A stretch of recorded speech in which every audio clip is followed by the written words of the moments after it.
Vacuum cleaner portable bisa dipakai di mobil untuk bersihin remah-remah makanan atau kotoran debu di dalam mobil ya.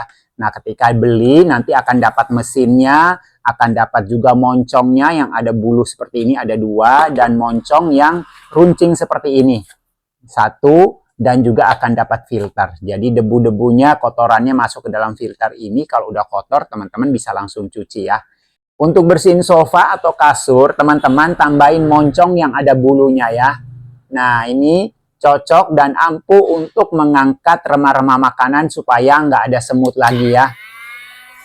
Nah, ini kalau kamu mau, harganya murah aja. Di keranjangku di kiri bawah itu harganya lagi diskon. Langsung aja check out kalau kamu setuju.